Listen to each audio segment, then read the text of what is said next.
This video is a film study focus with some projection on what the influence of Mike Kafka might be for the Detroit Lions offense in 2026.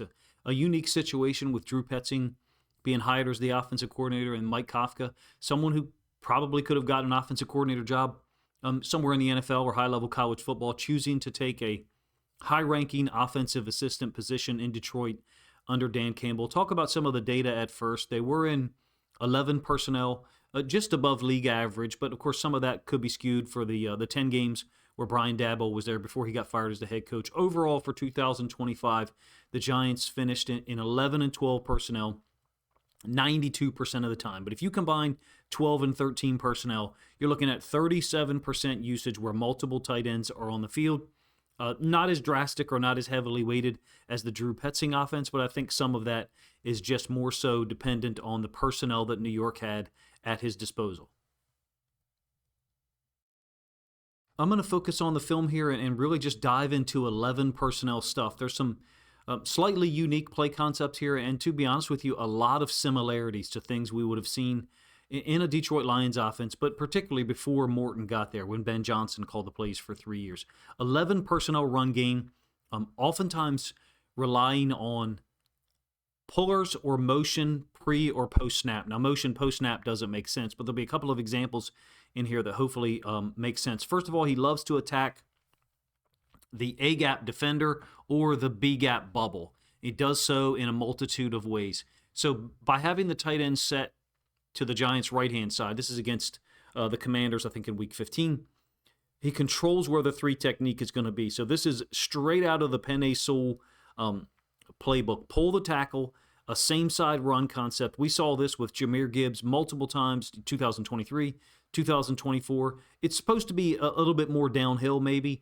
The defensive tackle here, nose tackle, kind of disrupts this a little bit as the right tackle was pulling to go get Frankie Lavu, the will linebacker. The defensive tackle disrupts that a little bit, fronts up the running back, I think it's Tracy. He still is able to get yards out to the weak side. It's a really cool concept. I call it a same-side run with a tackle log. But again, they're controlling where the three technique is. Because the tight end is into the boundary with the ball on the right hash, that is the three technique defensive tackle. Really a 2-eye on the backside, but it's an A-gap defender. So he's trying to attack the B-gap bubble. It's a same-side run concept. So what that means is the running back is on the same side where he ends up going, as opposed to where a running back would often cross the quarterback's face and end up attacking to the opposite side from where he aligned pre-snap. They run this to the field. You can see the A-gap defender ends up in the A-gap, even though he does disrupt the pulling right tackle a little bit. And the running back jumps behind the pulling right tackle. It's not a huge gain, and to be honest with you, the point of some of this isn't that the plays are tremendously effective. To be honest with you, there will be 3 or 4 that are not. It's to show you that you already have play concepts being called by Kafka that specifically mimic the skills that the Detroit Lions have. Penei Sewell as a super athletic right tackle, a mauler at the second level of the defense, pulling and getting out and leading. Obviously, he's a different talent level than the guy that the Giants fielded at right tackle last year. Another concept that I really enjoy to try to talk about and understand, this is one I first saw Ben Johnson run in like 2023 with Jamison Williams. Now, the wide receiver doesn't get the football here. It's a run play, but again, you've got the tight end, in this case, to the field, and he's determining where the three technique is going to be, where the defensive tackle who's in the B gap is going to be. Oftentimes, there seems to be a focus in the plays that Kafka called. These are Week 13 and Week 15 games. Basically, I selected 2 games, one against the Commanders and one against the Patriots. It's a double zone concept. So the tight end is going to go across the formation, and him and the right tackle are both going to deal with this edge defender.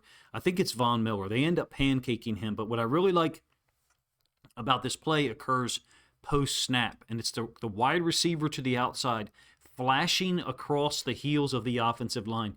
I call it H-hide. It could be Z-hide, whatever this player's position is. Everyone is running zone stuff to the right. And then this motion by the receiver is designed to hold or pull or maybe occupy backside defenders, whether it's a safety or an inside linebacker. That inside linebacker who's shadowed there in yellow, Frankie Lavu, He comes downhill. I think the center gets just enough, or the left guard, excuse me, gets just enough of a piece of him to allow the running back to cut this thing downhill. It's a really cool play. I think that, he's not assigned to block anybody. If you track his path where he ends up, he's basically running a route. He's just pulling a defender out of there. So essentially occupying that defender in coverage. Where I think this really works, and I couldn't find one, is when you get the same play concept, but the quarterback booting off of it. Because now you've kind of trained this backside defensive end's eyes. Okay, when you get a receiver flashing across your face, it's going to be a run concept away from you, and you can see he's the guy that makes the tackle. Give you the end zone angle. Like I said, the wide receiver in motion, well, really, the wide receiver's not going in motion. It's post-snap movement. This tight end is in motion, going across left to right for the offense, but right to left for us on the screen. And then this will be the safety that's pulled or occupied by number 17. I think it's Wan'Dale Robinson. It's just possibly opening up a cutback lane, number one. Number two, confirming that the backside defensive end is going to take the running back. So you've got really three options here. One, being the give to the running back. Two, being the boot by the quarterback. Three, the receiver going out into the flats. This is, if you ask me, an establishing play call. It's very similar to things that Ben Johnson did during his time in Detroit. Call a couple of plays, see how they react, and then eventually run the complementary concept, the quarterback keeping it on the boot, the wide receiver out in the flats, try to get a 2-on-1 where the defense has been trained to react in a particular way. There's a lot of similar concepts here, to be honest with you. Pre-John Morton, to be honest with you. And the ones that I'm focusing on in this video are all 11 personnel based. One of the problems with an 11 personnel run game, if you're not going to be like the Rams are, which is compressed and utilizing their wide receivers as blockers inside the formation, often inserting into the B or the C gap, is you need to use the quarterback to get that done. And of course, that's not going to happen with Jared Goff. So going to try to focus on 11 personnel run game here in the beginning without the zone read or without a quarterback option threat. Dart's athletic, and in fact, on this concept, he theoretically could keep it out into the flats. It kind of ends up looking like F counter. The running back is going to go, downhill behind the pulling right guard. But they're doing this with a wide receiver. And so what I mean is you're getting a wide receiver leading behind the pulling guard, kind of hidden, if you will, from the defense. So the motion is just, again, it's very similar to the way that Ben Johnson would operate, where he's trying to show you something and, pull a defender away.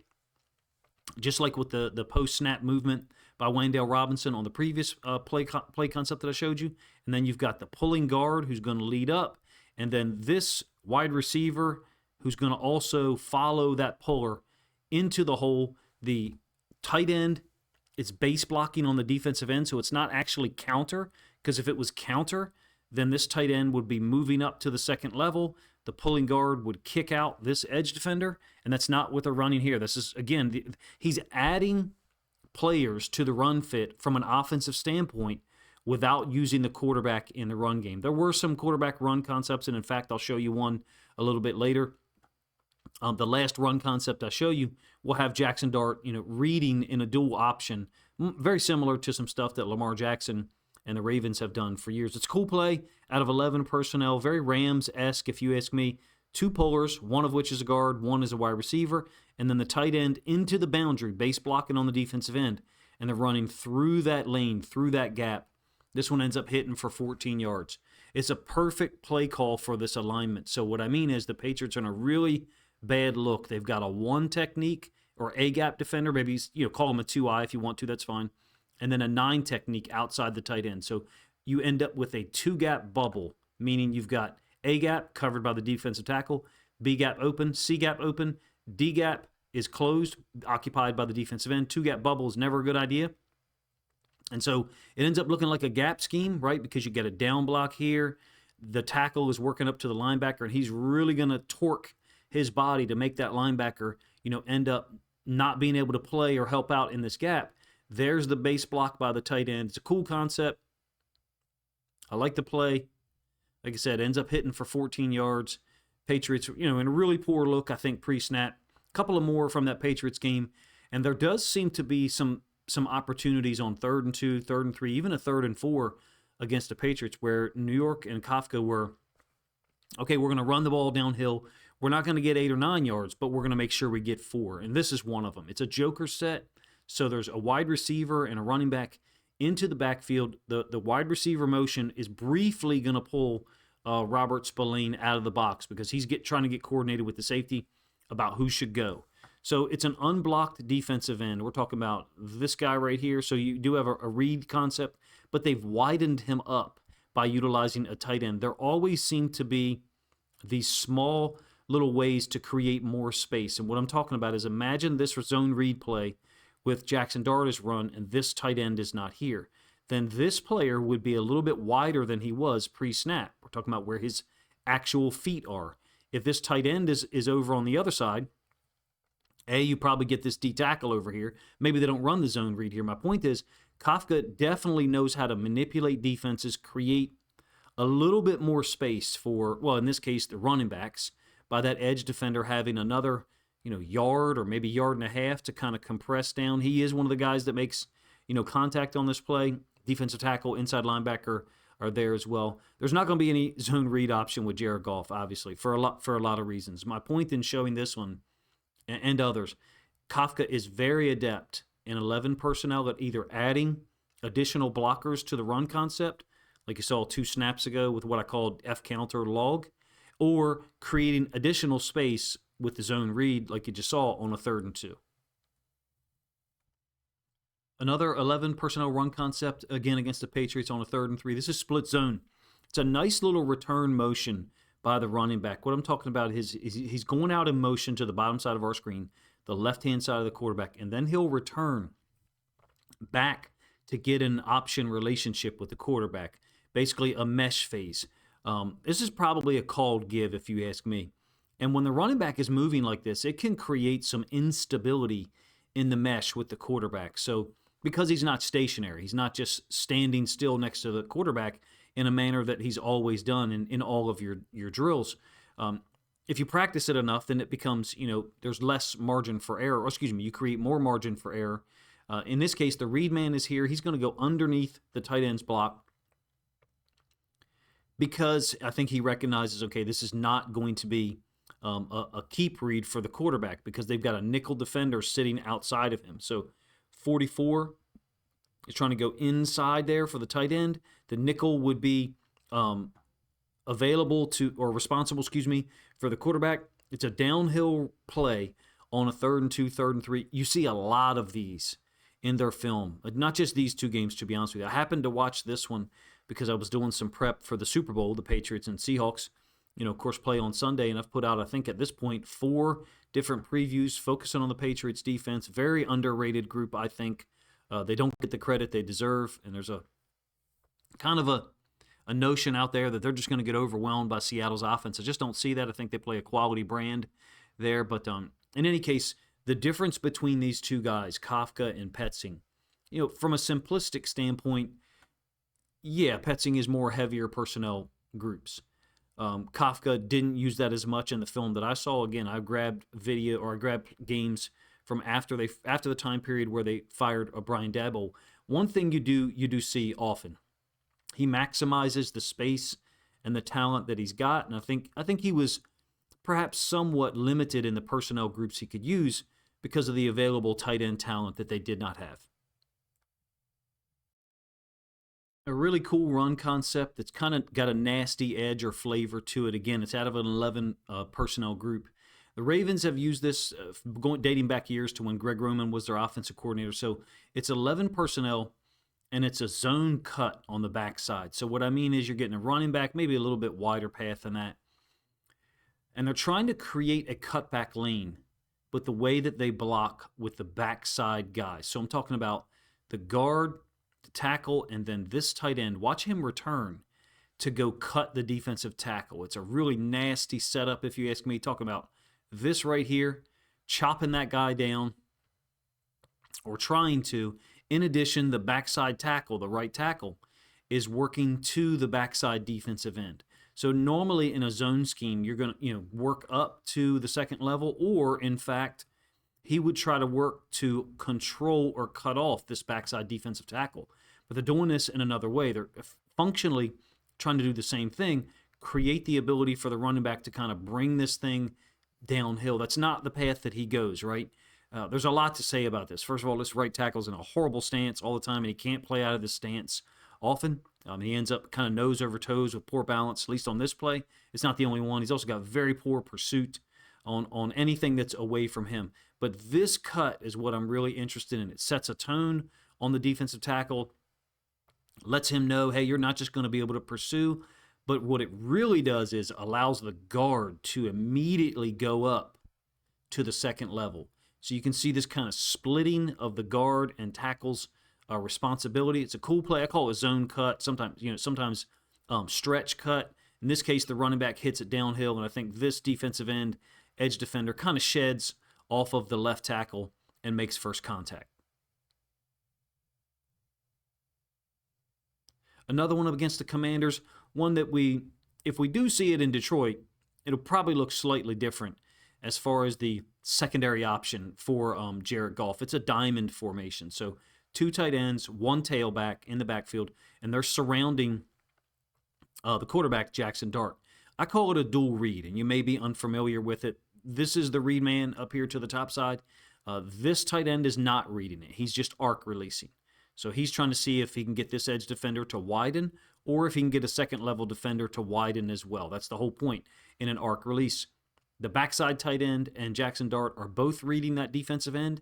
If that defensive end was to, let's say, run down the line of scrimmage violently to try to take away the presumed dive of the running back, I'm talking about where I have it paused right now.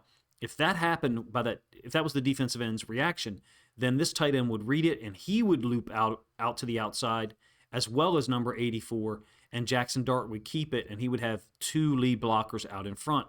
The converse, or the reverse, I should say, let's say for whatever reason this defensive end dramatically ran upfield. Of course, that's going to be a give read. This tight end is reading it, hence the name dual read. He would go underneath to go block the second level defender, whether that's a strong safety or nickel rolled up in the box, or the Mike linebacker. That's why I call it a dual read. There's other names for it.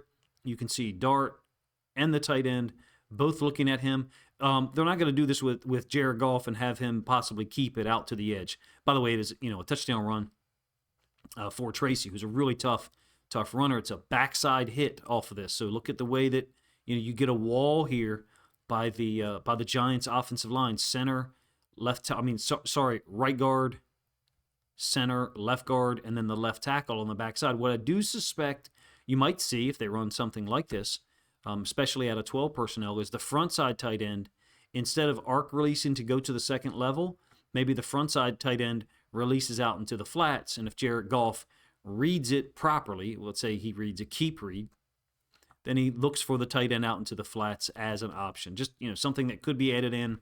Not really seen that a whole lot. Normally, when you get diamond option, it's down in the red zone with right-handed quarterbacks, and the play is run to their right. Left-handed quarterbacks, the play is run to their left.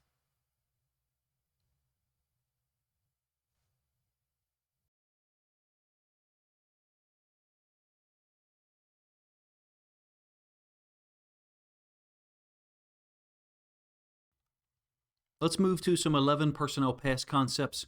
I think I've got 5 of them here, again, only from those 2 games against the Commanders and the Patriots, weeks 13 and week 15. 11 personnel, Pro Twins A. You're going to get double slants here to the downside of the screen. We're talking about interior receiver and then the outside receiver running a slant. And that's where Jackson Dart's going to go with the football. It's a slant against a one high look. It's special. It's man free. So there's nothing special here, right? To be honest with you, it's a quick hit. What I really like about this is what happens at the top side of the screen. So I'm talking about the 3 to the boundary, the Z receiver, the tight end, and the running back, the tailback. It's the way the routes are run here. It's a pick concept. That's the part of this play I like. It's not the target. Personally, as a defensive coach, I hate pick and shield routes, but you need to use them. There is definitely a inconsistency with which they are administered or officiated. I think obviously Lions fans know that, but watch what they do to this inside linebacker who's going to be moving as if he's responsible for the running back going into the boundary. So from here, you can see the tight end has forced the inside linebacker to go over the top of him. So there's a layer, and it's very similar to Ben Johnson design, if you ask me. The tight end is going such that the inside linebacker goes over the top, and that gives this receiver a perfect angle to bring his route directly into the linebacker, screen him off. If Dart was looking into the boundary, obviously you got a great opportunity to get the ball to the running back quick, and then try to get to the sideline since it's man. It's man across the board here, the safety on the tight end, and then the linebacker on the running back. So just an opportunity to talk about the design feature of the way that the pick and the rub is ensured to occur because of a layering of assignments with the tight end's route inside of the inside leverage of the inside linebacker that forces the linebacker to go over the top and run directly into the pick, the rub, or the shield. Of course, as a Detroit Lions fan, I would have no problem if you react and say, hey, coach, I think we probably get called for that because the enforcement is definitely selective. It seems like certain teams get away with it a lot and certain teams don't.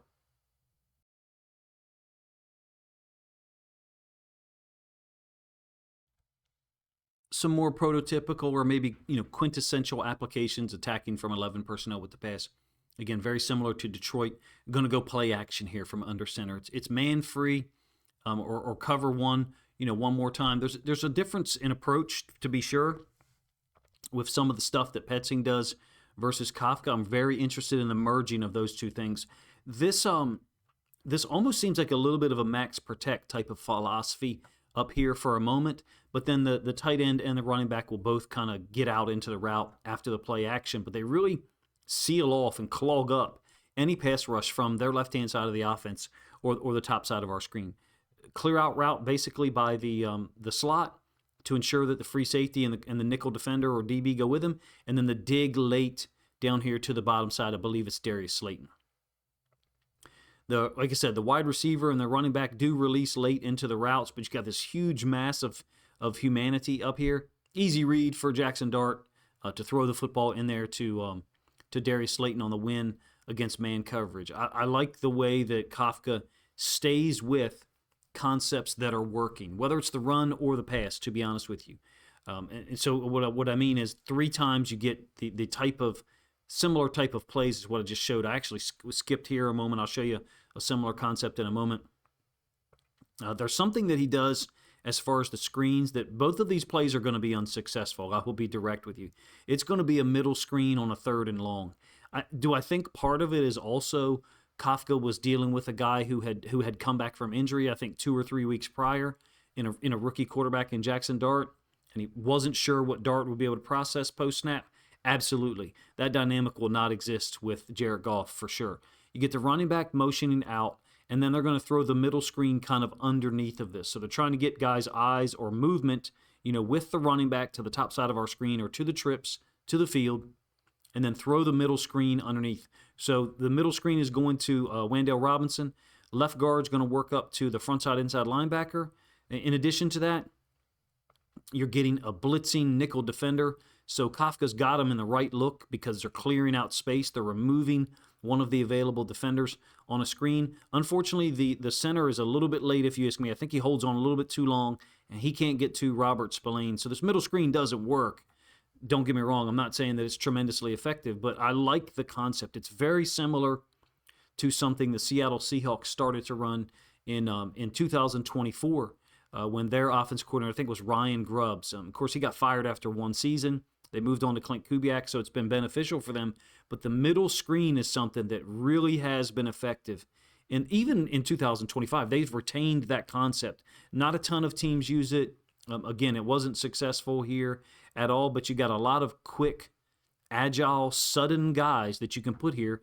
Amon-Ra St. Brown, Khalif Raymond, Jamison Williams as well, that would, if you can get them a seam on the middle screen, they can get a tremendous amount of yards up the middle or even winding it back to the other side. Same concept, except it's a tight end delay screen. Again, it's unsuccessful here.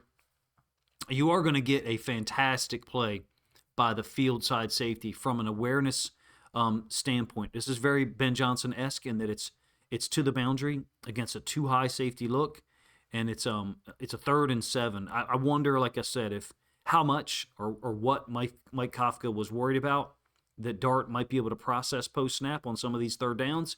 So maybe some of these safer play calls originate from that type of mentality. But this is the safety who recognizes the screen, takes off, and he's the only thing that prevents, I think it's Johnson, the tight end, from getting the first down. It's a different flavor of screen, maybe, the tight end into the boundary, but they ran this with Sam Laporta, I think, early in 2025. They ran one. Ben Johnson certainly was focused on getting the ball to the tight end into the boundary, particularly during Sam Laporta's rookie year. Another screen, this one is slightly different or unique, if you will, in that it's a downfield screen to the slot receiver. It's possibly really just an RPO, but it looks like built-in blocking for this route to effectively act as a downfield screen, a 2-man action here to the bottom side with the slot and the outside receiver. So what I'm talking about is the running back is going to cross the quarterback's face. You're going to have linemen work up to the second level immediately. So, you shouldn't be really throwing the football downfield. It looks to me like Frankie Lavu is probably the read man. He would be the will linebacker in a 4-3 or nickel 4-2-5 structure. But in any case, he moves down a little bit, hedges towards the run action. The left tackle is blocking the edge man, so they're not reading the end man on line scrimmage. They will be reading someone. Typically, the read man is whoever the guy is that's unblocked. You are getting this little stop route by the slot, and you've got offensive linemen working up to the field, particularly the right tackle gets a little further upfield than I believe the center. But in any case, Dart keeps the football, throws it out there, and then look at the outside receiver. Again, I think it's Darius Slayton. He is clearly working to block up to the second level by design and allow Randall Robinson to catch the football in the slot and turn to get out to the sideline. That's all by design, a downfield screen action. You see as Robinson catches the football, he knows exactly where to go because he's expecting to block. Really cool play. The only successful screen that I was able to show you is one that's somewhat anomalous or different, but you have to have proper timing. It has to be synced up with the quarterback process. So I'm real excited about some of these types of plays for Kafka and Petzing to try to utilize together. Last one, I guess, that I'll show. This is actually a 1st and 10, I think in the early second quarter against the Patriots. And it's an empty setup from 11 personnel. So you got one tight end set up into the boundary, and I think that's the running back up there. So they've pushed all three of their receivers to the field to the bottom side of our screen. Tight end, inside receiver, slot receiver, ends up popping wide open here. Dart's getting rid of the football quickly. From this mug look, so many teams like to read it or predetermine the guys that are going to drop out. In this case, you got an inside linebacker dropping out, and then that's a defensive tackle dropping out. Dart doesn't throw it to the inside linebacker. He throws it to the inside. So he allows that guy to work himself more towards the hash, more towards the top of the numbers here, and then throws the football to the inside. You can see that if he had any time or availability to just throw the football out in front, got an easy touchdown there. This type of answer is it going to consistently work against those mug looks? I don't know. I just know that Kafka seems to be a guy who has certain answers. Petzing's answers are different. And so the merging of those two guys, how they work collaboratively or together, who knows? Who knows if it works out? Dan Campbell's overall vision, I doubt if he would have hired both of these guys in the manner that he did if he didn't have a pretty good idea. My suspicion, again, is that you've got a lot of similarities, not just in play concepts, but maybe even with terminology. You look at it this way from a positive standpoint. You got 3 proven play callers in the building. First and foremost, Dan Campbell, who took over from Morton this past year. Petzing, the offensive coordinator, and now Kafka. I like the group. It's not what I would have expected or picked for the Lions, right, once they got rid of John Morton. But when I watch the film, whether it's Arizona or New York, I can see what they're trying to do, or at least I think I can see most of it, and then try to relay it to you. My opinion is that they have far superior talent in Detroit than both of these guys have previously had at their disposal. They'll be able to execute more consistently as long as the offensive line improves. You don't have one question mark there. You got two, right? Center and left tackle, depending on what Taylor Deckard decides. They're definitely going to have to address it in free agency or the draft or both. But I like what these guys offer. I like Kafka's ability to attack an 11 personnel, specifically the run game. It looks to me like he knows how to get an extra blocker at the point of attack through a variety of schemes. Some of them gap, some of them zone, some of them log plays, or it looks like a gap play, but they're pulling a receiver and a tight end. I find it to be very similar to the style of run game, not the overall style that Ben Johnson used, but the 11 personnel run game that he used while he was in Detroit. And that's why I focused on these plays here, exclusively 11 personnel, other than the 12 personnel diamond that, we probably won't see out of Jared Goff, but it's kind of a cheap play, if you will, if the quarterback is able to keep it to one side. Maybe it was too much of an 11 personnel focus here for you. Forgive me for that. I think it's interesting to focus, however, or remember the first 7 games of the year under John Morton. Look, Detroit scored 24 points or more in 5 of the opening 7 games, or 5-2 at that point in time, headed into the bye, and then things go awry, right? You have the first loss to the Vikings. Dan Campbell takes over as play caller. Injuries occur, 2 of them on the offensive line. Well, Christian Mahogany for sure. Penei Sewell, I think, was dealing with a lot. Taylor Decker, obviously. Sam Laporta goes out.